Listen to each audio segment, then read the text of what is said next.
स्वागत है आपका अपने YouTube channel SSC preparation zone में। मैं Bittu Kumar, assistant section officer in ministry of social justice and empowerment. आज हमारा ये चौथा दिन है सॉल्यूशन का। तो मैं CGL 2023 का इंग्लिश का प्रीवियस पेपर सॉल्यूशन करा रहा हूँ, जिसमें ये चौथा टेस्ट है। तो चलिए दोस्तों शुरू करते हैं।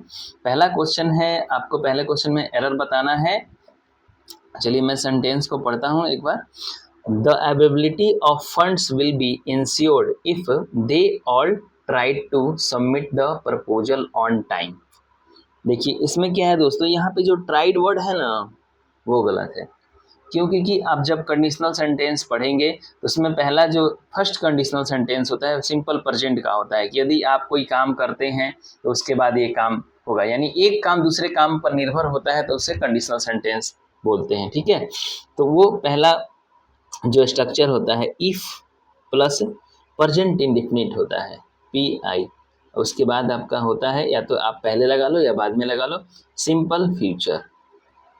सिंपल फ्यूचर टेंस होता है। देखिए यहाँ पे तो सिंपल फ्यूचर है यहाँ से यहाँ तक, पर ये जो आगे वाला कंडीशनल सेंटेंस है सिंपल फ्यूचर में नहीं है, ये सिंपल पास्ट में है। तो ये यहाँ पे ट्राइड के बजाय हमें क्या करना होगा, यहाँ पे केवल ट्राई करना होगा। तो ऑप्शन नंबर जो आपका D है इसमें गलती है, ट्राइड के जगह ट्राई होगा।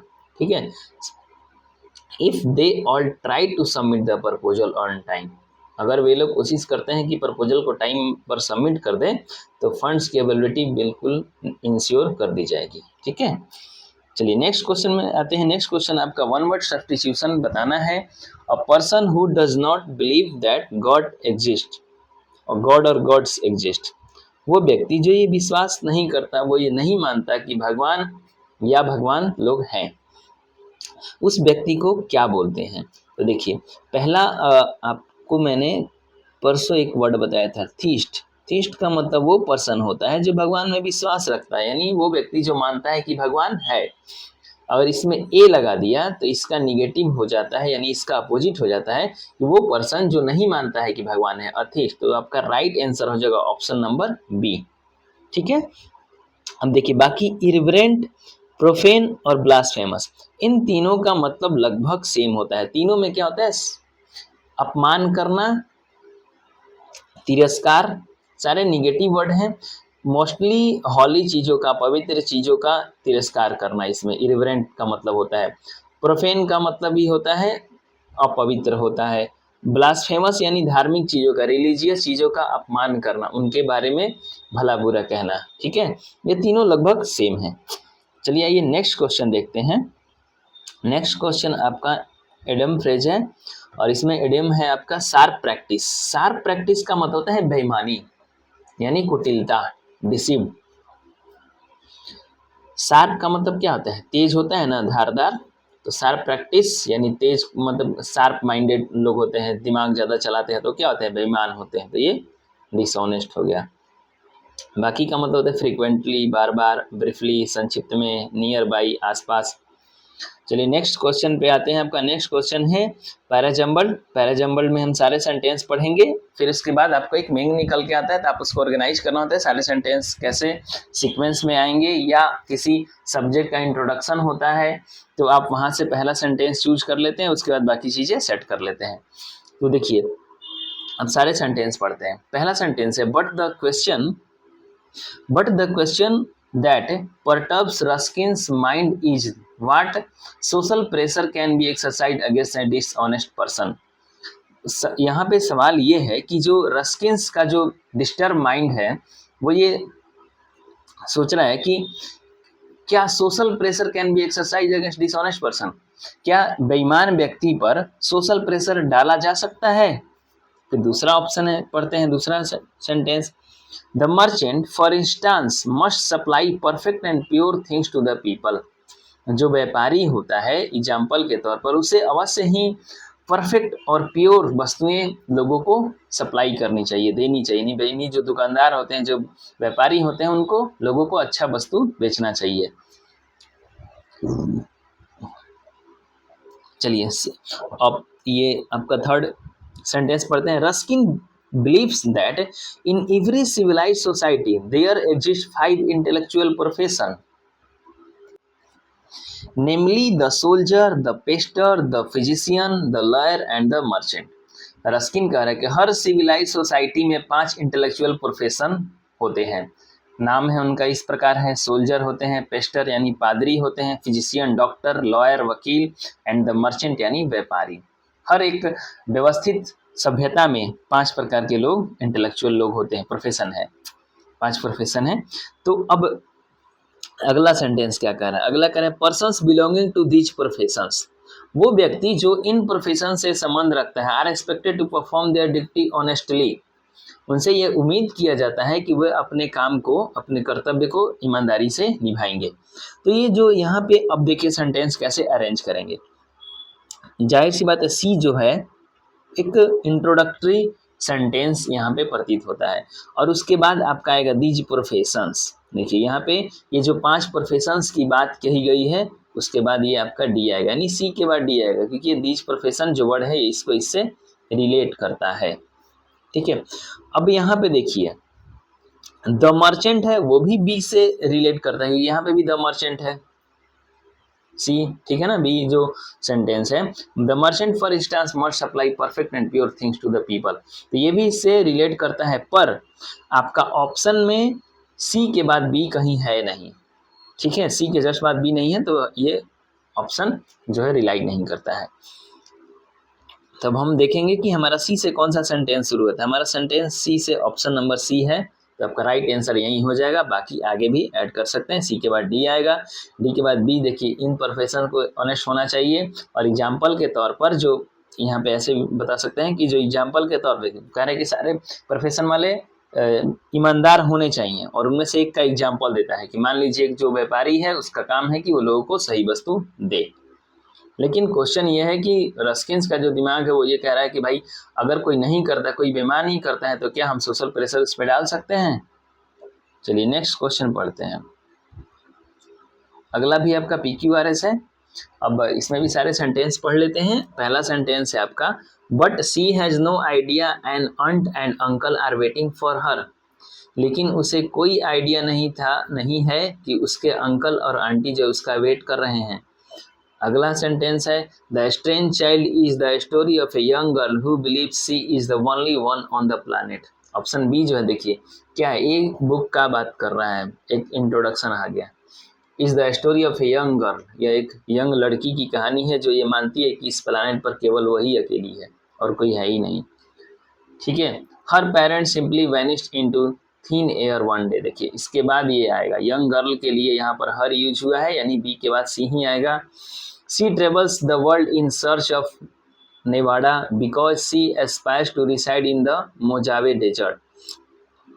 वो पूरे विश्व की यात्रा करती है नेवाडा के खोज में, क्योंकि वो उसका इच्छा है, उसकी लालसा है कि वो जो मोजावे डेजर्ट है वहाँ पे वो निवास करे, वो वहाँ पे रहे। बट लेकिन उसको ये नहीं पता कि उसके अंकल और आंटी उसका इंतजार कर रहे हैं। तो आपका सीक्वेंस हो जाएगा BCDA, BCDA, last option number D आपका राइट आंसर हो जाएगा। और ठीक है, नेक्स्ट क्वेश्चन में आते हैं। आपको पैसिव वॉइस बनाना है यहाँ पे। Did you not buy the return tickets to Dehradun. देखिए ये पास्ट इंडिफिनिट टेंस है, और पास्ट इंडिफिनिट टेंस में वाज और वर का इस्तेमाल होता है, तो आप इनमें से देखेंगे कि किस में वाज और वर का इस्तेमाल किया गया है। तो तीनों ऑप्शन में है, सी में नहीं है वाज और वर, तो ये हट गया। पर देखिए आपका जो सब्जेक्ट क्या बनेगा यहाँ पे, रिटर्न टिकट्स। सब्जेक्ट क्या होगा, द रिटर्न टिकट्स। क्या है ये, द रिटर्न टिकट्स प्लूरल है, तो प्लूरल के लिए यहाँ पे क्या आएगा, वर आएगा, तो ऑप्शन ए भी खत्म हो गया। अब देखेंगे दोनों सेंटेंस पढ़ेंगे। Were the return tickets to Dehradun not being bought, यहाँ पे बीइंग वर्ड का इस्तेमाल कर दिया जो कि कंटिन्यूअस टेंस में होता है, पर ये कंटिन्यूअस तो है ही नहीं, तो आपका बी भी गलत हो गया। अब see, were the return tickets to Dehradun not bought by you, तो ये आपका राइट आंसर ऑप्शन डी हो जाएगा। चलिए नेक्स्ट क्वेश्चन पे आते हैं। The following sentence 4 words are underlined out of which 1 word is incorrectly spelled. आपको इनकरेक्ट स्पेल्ड वर्ड के बारे में बताना है, इनमें से कौन सा इनकरेक्ट स्पेल्ड है। देखिए इंट्रोवर्ट, INT और VERT, इंट्रोवर्ट सही है। इंट्रोवर्ट का मतलब होता है अंतर्मुखी, वो आदमी जो साई होता है, कम बोलता है, ठीक है। और एक होता है एक्सट्रोवर्ट, एक्सट्रोवर्ट होता है वो आदमी जो बहुत ज़्यादा बोलता है। देखिए यहाँ पे इन है, इंट्रोवर्ट में इन है और एक्सट्रोवर्ट में एक्स। एक्स इन मतलब अंदर और एक्स का होता है एग्जिट, इम्पोर्ट एक्सपोर्ट, ठीक है, यानी अंदर बाहर। तो जो इन है यानी जो अंदर रखता है अपनी बात को, नहीं बोलता है, इंट्रोवर्ट। और एक्स जो है वो एग्जिट कर देता है, अपनी बात को बाहर निकाल देता है, तो उसको बोलते हैं एक्सट्रोवर्ट। ठीक है, तो चलिए समझ गए होंगे। टिमिड का मतलब होता है डरपोक। एडोलसेंस, यहाँ पर देखिए ये जो एडोलसेंस वर्ड है ये गलत है, यहाँ पे होगा ADOLES होता है। ठीक है, एक मिनट,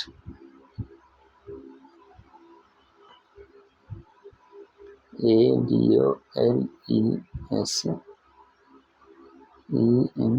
एडोलसेंस। एडोलसेंस का मतलब वो अवस्था होता है जो बचपन और जवानी के बीच का होता है। एडोलसेंट मतलब 10 साल से 19 साल के बीच की जो एज है उस अवस्था को एडोलसेंस बोलते हैं। ठीक है, फेमिलियर यानी जान पहचान का, परिचित। चलिए नेक्स्ट क्वेश्चन आपका, ये जो अंडरलाइन सेगमेंट है, ये अंडरलाइन इडियम फ्रेज है, इसका मीनिंग बताना है और मीनिंग वो भी इडियम फ्रेज में ही बताना है। वेनेला मेड ए बिग फस about A small problem. Vanilla जो है वो छोटे से बात का बड़ा प्रॉब्लम बना देती है, बात का बतंगड़ बना देती है। ठीक है, तो देखिए अब बाकी सबका मीनिंग समझते हैं। Get a taste of your own medicine यानी फेस द म्यूजिक, अपने किए का परिणाम भुगतना। इसका मतलब होता है पहला, अपने किए का परिणाम भुगतना। दूसरा है barking up the wrong tree यानी गलत दिशा में प्रयास करना, ये भी नहीं होगा। एड इंसल्ट टू इंजरी यानी बद से बदतर करना, अगर किसी को कष्ट है तो उससे और कष्ट को बढ़ाना, पीड़ा देना, यानी जैसे कि जले पर नमक छिड़कना, इसका मतलब हो जाएगा। एस्टोर्मिने टी कप, एस्टोर्मिने टी कप का मतलब होता है बात को बढ़ा चढ़ा कर बताना, ये हो जाएगा आपका राइट आंसर। यानी एस्टोर्मिने टी कप यानी बात का बतंगड़ बनाना। इससे बहुत सारे इडियम है जिनका मतलब होता है बात का बतंगड़ बनाना। तो जैसे कि आप देख सकते हैं Tempest in a T pot, एक होता है टेम्पेस्ट,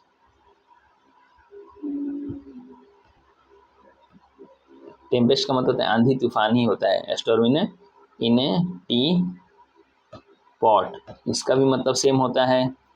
और होता है मच एडो अबाउट नथिंग,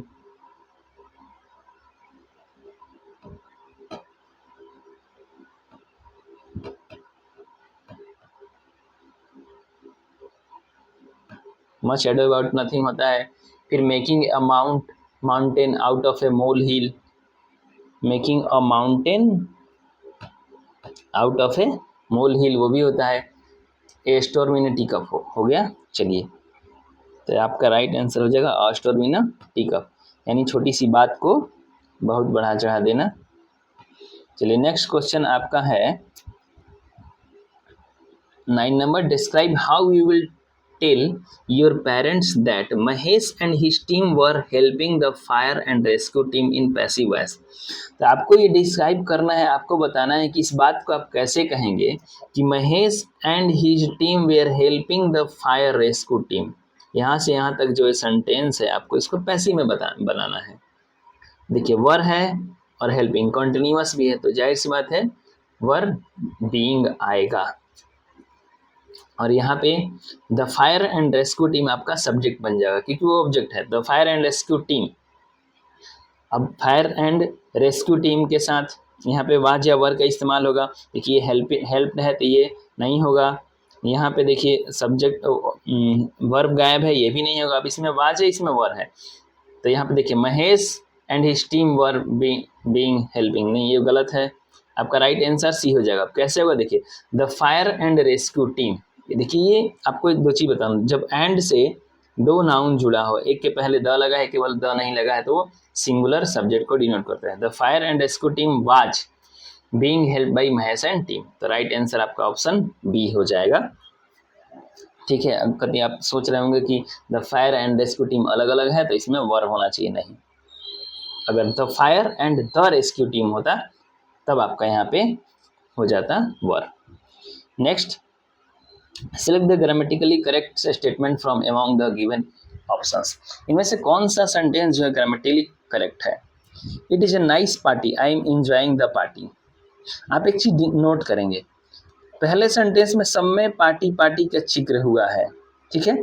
जब दूसरा सेंटेंस आएगा तो उस पार्टी के पहले ए एन का इस्तेमाल नहीं होगा, पार्टी के पहले द का इस्तेमाल होगा, जो कि केवल फर्स्ट सेंटेंस में है, फर्स्ट ऑप्शन में है। तब का right answer option number D हो जाएगा, यानी ए वाला जो ऑप्शन है वो सही हो जाएगा, क्योंकि समय पार्टी का जिक्र होगा। जब पार्टी डिफिनेट हो गया तो आगे चल के पार्टी के पहले द आना चाहिए।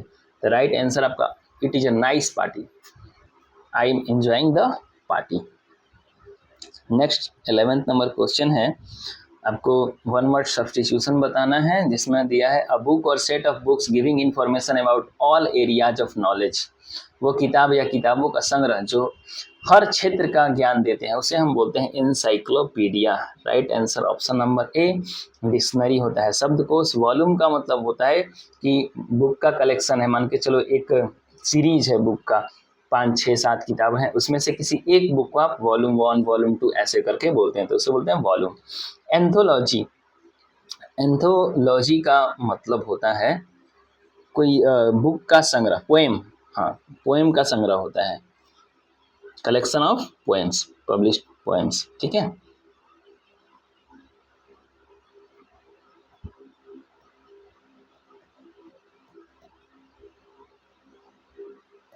पोएम्स के सिलेक्शन को, कलेक्शन को एंथोलॉजी बोलते हैं। नेक्स्ट क्वेश्चन है आपका, select the most appropriate synonym of the given word. Peruse, peruse का मतलब होता है चेक करना, परयूज का मतलब क्या होता है? चेक करना। अगला है ऑप्शन ड्रॉ, ड्रॉ का मतलब होता है या तो स्केच करना, कुछ भी ऐसे बनाना, ठीक है, कोई चीज़ खींचना, बाहर निकालना, उसको भी ड्रॉ बोलते हैं, खींचना। परसू, परसू का मतलब होता है पीछा करना, फॉलो, परसू मतलब फॉलो, पीछा करना। जैसे आप अभी कोई ग्रेजुएशन कर रहा है तो I am pursuing my graduation. Narrate का मतलब किसी कहानी को बताना, बोल के सुनाना, टू टेल अ स्टोरी, कुछ भी बोल के बताना। सामने वाला कोई एक पर्सन आपके आया, कुछ बोल के गया था, आप किसी अदर पर्सन को बोल रहे हो तो उसे नरेट करते हो, तो उसी से बनता है नरेशन।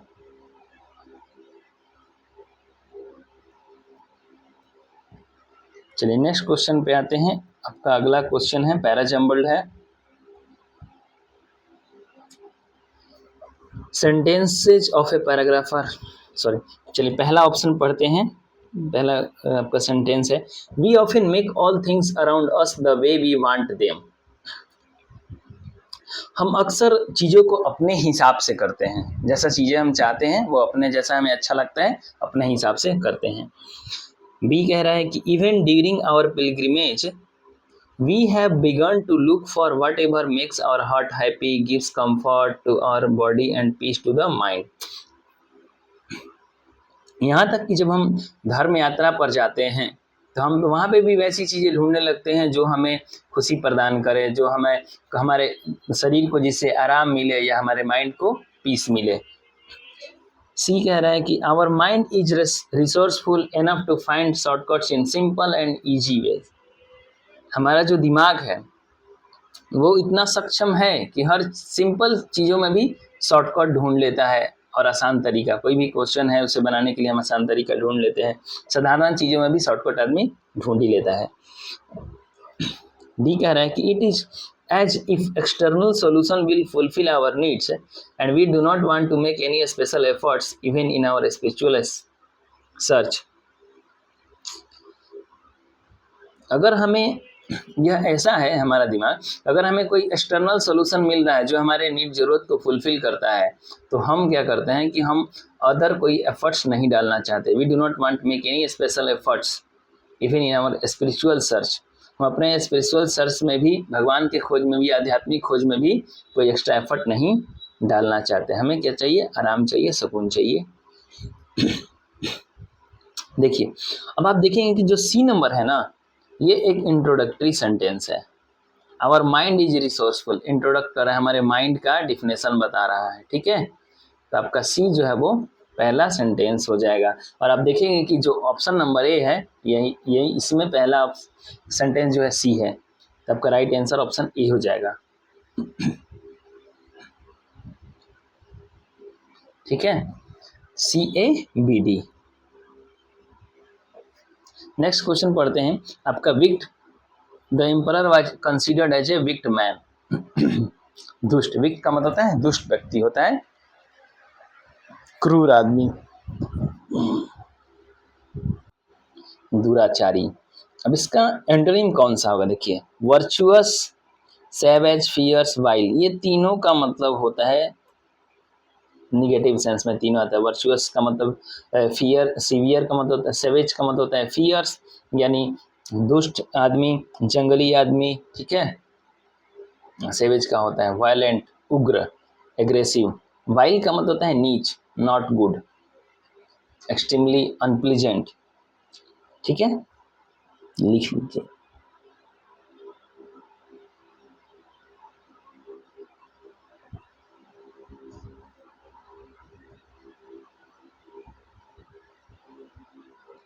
फियर्स का मतलब होता है उग्र, अग्रेसिव। सैवेज मतलब होता है जंगली। आपका right answer option number A virtuous, सदाचारी।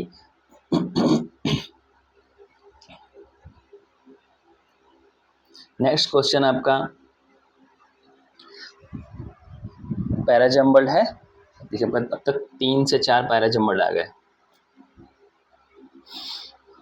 चलिए पहला क्वेश्चन पहला पढ़ते हैं Sunday. It is because the principle practical people in society boast of having a practical approach to life. कह रही है इसलिए ऐसा है क्योंकि जो प्रैक्टिकल लोग हैं वो समाज में अपने इस प्रैक्टिकल अप्रोच का बखान करते हैं, बोस्ट करते हैं। It is very likely for youngster to seek advice from their elders. यह मोस्टली ऐसा होता है कि जो यंगस्टर हैं वो अपने एल्डर से सजेशन लेते हैं, एडवाइस लेते हैं। दूसरा सी है option, emphasising upon the times that prevailed the youth very much get their queries answered systematically. अगर हम अभी जो प्रिवेल टाइम है, अभी जो वर्तमान समय चल रहा है, अगर उस पर जोर डाले तो देखेंगे कि youth very much get their queries answered systematically. तो जो यूथ है वो उनकी जो क्वेरी है वो सिस्टमेटिकली उसका आंसर चाहते हैं। In the similar context even the elders are in most likelihood expected to give their advice as a word of guidance। और सेम संदर्भ में इवन द एल्डर्स जो होते हैं इट इज मोस्टली लाइकलीहुड, वो भी ज़्यादातर पसंद करते हैं expected to give their advice as a word of guidance. वो अपने एडवाइस को गाइडेंस के तौर पर, दिशा निर्देश के तौर पर देते हैं। तो चलिए अब देखते हैं कि इनमें से कौन सा सेंटेंस पहला होगा। देखिए यहाँ पे एक इंट्रोडक्टरी सेंटेंस ये है, it is very likely for youngster to seek advice from their elders. ठीक है, कह रहा है कि ऐसा इस चीज़ के होने की बहुत ज़्यादा संभावना है कि यंगस्टर जो है वो अपने एल्डर से सलाह मांगते हैं। फिर उसी कॉन्टेक्स्ट में बात कर रहे हैं, in the similar context even the elders are is most likely expected to give their. और जो एल्डर्स होते हैं वो भी ये लाइक करते हैं कि वो अपने जो सलाह है उसको गाइडेंस के तौर पर दे। तो बी के बाद आपका डी हो जाएगा और ऑप्शन नंबर ए है जिसमें बी के बाद डी है, उसके बाद आपका सी हो जाएगा। और हम इस चीज़ पर सिस्टमेटिकली सी कह रहा है कि अगर हम इस चीज़ पर जोर डालें अभी वर्तमान समय में तो यूथ जो है वो अपने क्वेश्चन को जो है सिस्टमेटिकली आंसर पाता है। और फिर इसके बाद ऐसा इसलिए क्योंकि प्रैक्टिकल पीपल, आजकल के यूथ जो है वो प्रैक्टिकल है इन सोसाइटी में और वो प्रैक्टिकल अप्रोच में विश्वास रखते हैं, उस चीज़ को महत्व देते हैं। नेक्स्ट अगला है मैचिंग का आपका सिनोनिम बताना है। मैचिंग मतलब मिलता जुलता, रिसेंबलिंग होता है टेक आफ्टर। अपॉइंटिंग का मतलब होता है किसी का चयन करना, किसी काम के लिए कोई जॉब असाइन करना, अपॉइंटिंग। ठीक है, अगला है डिस्टिंग्विशिंग, अंतर बताना, दो चीज़ों के बीच में ना डिस्टिंग्विश करना, अंतर निर्धारित करना। एडोरिंग का मतलब किसी को लव करना, प्यार करना, स्नेह करना। एडमायर करना, उसकी प्रशंसा करना। रिसेंबलिंग मतलब सेम होता है, तो ये एडोर को एडमायर भी बोल सकते हैं, एडमायर, टू लव, चलिए आपको डेरिसन का एंटोनिम बताना है नेक्स्ट क्वेश्चन में। डेरिसन का मतलब है निंदा, उपहास। डेरिसन, सन मतलब बेटा, देरी मतलब लेट से अगर कोई आता है, उसका बेटा घर लेट से आता है तो उसका उपहास उड़ाता है, मजाक उड़ाता है कि रोज घूमते रहते हो देर तक, काम धाम तो कोई है नहीं, पढ़ना लिखना है नहीं। तो ये हो जाए डेरिसन, उपहास करना, निंदा करना। अब आपका इसको एंटोनिम बताना है। निंदा करना, उपहास करना, यहाँ पे एडमायरेशन है ऑप्शन नंबर सी में। एडमायरेशन का मतलब होता है किसी की प्रशंसा करना, तो निंदा का अपोजिट क्या हो जाएगा, प्रशंसा, ऑप्शन नंबर सी। डिसइंटीग्रेशन का मतलब होता है, इंटीग्रेट मतलब चीजों को जोड़ना होता है, ठीक है, चीजों को एक साथ जोड़ देना। और डिसइंटीग्रेट का मतलब चीजों को छोटे छोटे टुकड़ों में तोड़ना होता है। टर्मिनेशन का मतलब एंड होता है, किसी चीज की समाप्ति, टर्मिनल, ठीक है, टर्मिनल मतलब अंत। एस्टिमेशन यानी आकलन, जजमेंट करना, किसी चीज का अनुमान लगाना।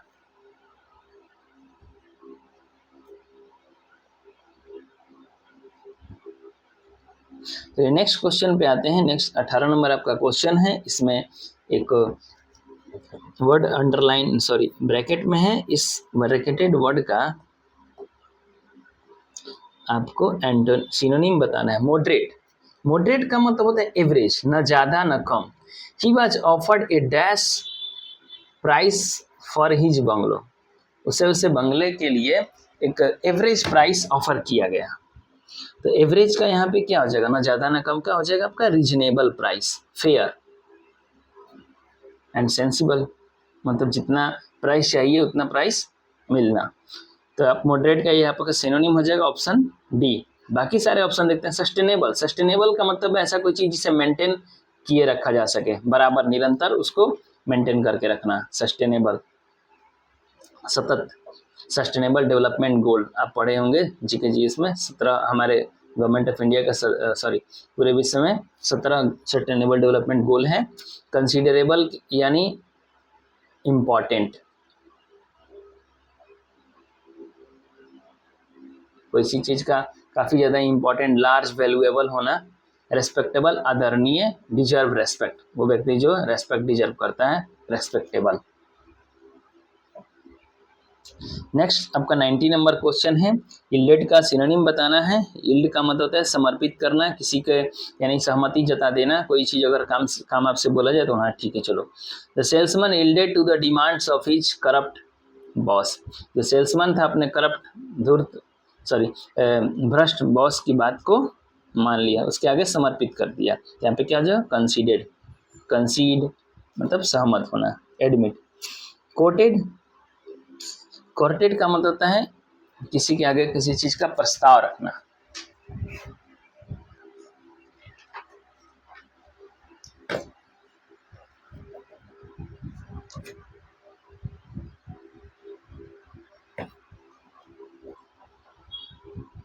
कोटेड का मतलब होता है सीक समवन फेवर, अटेंशन, प्रस्ताव रखना शादी वादी करने के लिए। हाउंडेड, हाउंडेड का मतलब होता है पीछा करना, परसिस्टेंटली, निरंतर किसी का पीछा करना, हरास करना उसको हाउंडेड होता है। ट्रेंडेड का मतलब होता है प्रचलन में।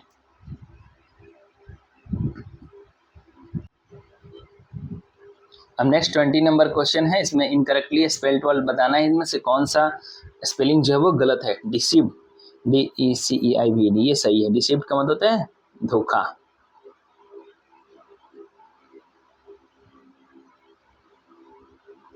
रिसीट, यहाँ पे देखिए रिसीट गलत है, RECEIPT। रिसीट मतलब होता है पावती, प्राप्ति।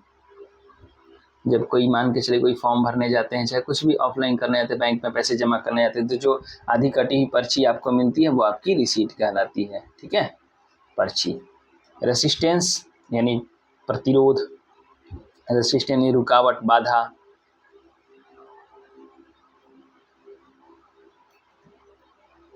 चौथा है पोस्टपोन्ड, पोस्टपोन्ड मतलब किसी काम को डिले कर देना या उसको आगे समय के लिए टाल देना।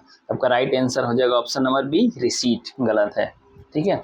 चलिए अब आपका आता है कंप्रीहेंशन वाला पार्ट। तो ये आपका यहाँ पर है क्लोज टेस्ट चलिए आपको फिलअप करना है, तो आप पहले क्या करेंगे कि वीडियो को पॉज करेंगे, पॉज करने के बाद ये पूरा क्लोज टेस्ट बिना फिल किए हुए भरेंगे, उसके बाद मेरे साथ इसको फिल करेंगे। तो चलिए स्टार्ट करते हैं। Learning a new language can be challenging but it's also dash. देखिए यहाँ पे आपको फिलर 1 में भरना है इनसिग्निफिकेंट, रिवार्डिंग, पॉइंटलेस, कस्टमर। करें कि लर्निंग ए न्यू लैंग्वेज, नए लैंग्वेज भाषा को सीखना चैलेंजिंग हो सकता है। और देखिए यहाँ पे चैलेंजिंग क्या हो गया, इसके अपोजिट में वर्ड बताना है, बट क्या, बट इसका अपोजिट, चैलेंजिंग मतलब मुश्किल, और बट अब इसका मतलब कुछ बढ़िया अच्छा सा पॉजिटिव माइंड साउंडेड वाला वर्ड आएगा। But it is also rewarding हो जाएगा यहाँ पे, पारितोषिक मिलने वाला। मतलब कि भाषा सीखना, नया भाषा सीखना चैलेंजिंग हो सकता है, लेकिन इसमें आपका फायदा भी होगा, सीखोगे तो आपको इनाम भी मिलेगा। इनाम का मतलब यहाँ पे रिवार्ड मतलब वो इनाम होता है जब आप कोई मेहनत करते हो तो उसके बदले में जो आपका गेन होता है उसको रिवार्ड बोलते हैं, ठीक है। इनसिग्निफिकेंट, अमहत्वपूर्ण, ये तो होगा नहीं। पॉइंटलेस, पॉइंटलेस का होता है निरर्थक, ऐसा नहीं है कि आप कोई नया भाषा सीखे उससे कोई फायदा ना हो, बिल्कुल फायदा होगा। कस्टमाइजिंग यानी मॉडिफिकेशन, ये तो लिटरली किसी वर्ड के लिए यूज हो सकता है, किसी चीज़ में फेरबदल करना, कस्टमाइज करना, मॉडिफाई करना, तो ये नहीं होगा। नेक्स्ट आपको नेक्स्ट क्वेश्चन पे आते हैं। चलिए नेक्स्ट 22 नंबर है, इससे आगे पढ़ते हैं। It can open up new opportunities for communication and cultural exchange. ये एक नए अवसर के तौर पर, और कम्युनिकेशन मतलब संचार के माध्यम में एक आपके पास एक नए अवसर लेकर आएगा जिसमें कल्चरल एक्सचेंज आपको मिलेगा। जैसे अगर आप मान के चलिए स्पेनिश, फ्रेंच भाषा सीखते हैं तो आपके वहाँ के कल्चर के बारे में जानने को मिलेगा, क्योंकि आप वहाँ के जब पढ़ेंगे, सीखेंगे वहाँ के चीज़ों को, तो आप वहाँ के कल्चर के बारे में जानेंगे। When learning a new language, जब आप नया लैंग्वेज सीखते हैं, it is important to be patient and dash yourself time to progress. अब अपने आप को क्या करना है, आप नए भाषा सीखेंगे तो आपके लिए महत्वपूर्ण है कि आप बी पेशेंट यानी धैर्य रखें and give yourself time to progress. Progress के लिए आपको टाइम देना पड़ेगा, खुद को टाइम देना पड़ेगा, तो गिव होगा यहाँ पे, give your self. Neglect, trust, force, खुद को नेगलेक्ट नहीं करना है, जल्दीबाजी नहीं करना है, खुद पे जोर नहीं देना है, ये सारे नहीं होंगे। नेक्स्ट क्वेश्चन आते हैं, देखिए आपका अगला है तीसरा नंबर, आगे पहले पढ़ते हैं। One way to make language learning easier is to dash to it every day, even if it is just for a few minutes. एक तरीका है लैंग्वेज को आसानी से सीखने का, वो क्या है कि आपको प्रत्येक दिन थोड़ा समय, आपको इवन भले ही वो 1 मिनट ही क्यों ना, थोड़े मिनट्स, ए फ्यू मिनट्स मैंने कुछ मिनट्स ही क्यों ना, आपको क्या करना होगा, कमिट करना होगा। हेसिटेट, फॉरगेट, हेसिटेट में हिचकिचाना, फॉरगेट का मतलब होता है भूल जाना, प्रोक्रास्टिनेट मतलब टाल मटोल करना। अब डेली टाल मटोल करोगे तो थोड़ी सीख पाओगे। हेसिटेट और फॉरगेट, आप पढ़ना ही भूल जाओगे तो भी नहीं पढ़ पाओगे। आपको डेली कमिट करना होगा कि मुझे थोड़े समय ही पढ़ना है, लेकिन डेली पढ़ना है, कभी आधे घंटे, कभी 1 घंटे, जैसे आप प्रिपरेशन कर रहे हैं तो आपको डेली पढ़ना है। हो सकता है कुछ दिन आप कम पढ़ें, ज़्यादा पढ़ें, लेकिन आपको एटलीस्ट पढ़ना डेली है, ठीक है। तो right answer option number B हो जाएगा। नेक्स्ट है दिस, यहाँ से पढ़ते हैं क्योंकि यहाँ तक पढ़ चुके थे। This helps in building consistency and reinforces what you learning. तो ये आपका मदद करेगा कंसिस्टेंसी बिल्ड करने में, निरंतरता लाने में आपके अंदर, और जो भी आप सीखते हैं उसको आप में आपके अंदर परिवर्तन लाएगा, ठीक है। Practising speaking and listening is also important, not just reading and writing. Practising speaking and listening, सुनना और बोलना इम्पॉर्टेंट है ही, ये भी इम्पॉर्टेंट है, ना कि केवल पढ़ना और लिखना, सुनना और बोलना ये भी इम्पॉर्टेंट है। By immersing yourself in the dash and gain a deeper understanding of the language, by immersing yourself in the dash, अपने आप को किस चीज़ में इमर्स करना है, by immersing your self in the dash and gain a deeper understanding of the language, और आपको एक भाषा की गहरी समझ प्राप्त करनी है। पीच इमर्सिंग योर सेल्फ, खुद को इमर्स कर देना है, किस चीज़ में? Progress and gain a deeper understanding of the language. आपको जब भाषा पढ़ रहे हैं तो आपका जो प्रोग्रेस होता है उसमें खुद को डूब जाना है नहीं, बिल्कुल गहराई के साथ पढ़ना है और गहरा नॉलेज इसका प्राप्त करना है। पिच का मतलब लिटरली गड्ढा हो जाएगा। Complacency, stamina, by immersing yourself in the stamina, stamina में डूब जाना है नहीं। कंप्लासेंसी मतलब लागू करना होता है। कंप्लाइंस, आपका right answer option number C हो जाएगा। उस प्रोग्रेस में डूब जाना है, दिन प्रतिदिन आपको प्रोग्रेस करना है, विकास करना है, उस चीज़ में आगे बढ़ना है। नेक्स्ट है, पढ़ते हैं आगे से। Learning a new language is not only practical but it is also dash and can be a fun experience. कह रहे कि नए भाषा सीखना केवल प्रैक्टिकल नहीं है बल्कि it is also dash and can be a fun experience. क्या है ये? एक डाउंटिंग, आर्डुअस, इंटिमिडेटिंग, डराने वाला, आर्डुअस कठिन, डाउंटिंग मतलब होता है दुस्साहस करने वाला, नहीं, यहाँ पे इंजॉयबल होगा क्योंकि देखिए एंड से जो जुड़ा है, एंड के बाद क्या है? फन एक्सपीरियंस, यानी इसमें आपको फन भी मिलेगा, फन एक्सपीरियंस भी आपको मिलेगा, इसलिए आपका यहाँ पे इंजॉयबल हो जाएगा। भाषा सीखना केवल प्रैक्टिकल काम नहीं है बल्कि एक इंजॉय करने लायक भी है और इसमें आपको फन भी मिलेगा, फन भी कर सकते हैं। तो दोनों सेम मीनिंग को रिप्रेजेंट करता है, इसलिए एंड से हम जोड़ेंगे। ठीक है, तो दोस्तों देखने के लिए आपका बहुत बहुत धन्यवाद। होप अगर आपके कोई डाउट हो तो हमें कमेंट जरूर करें। ठीक है, ऑल द बेस्ट।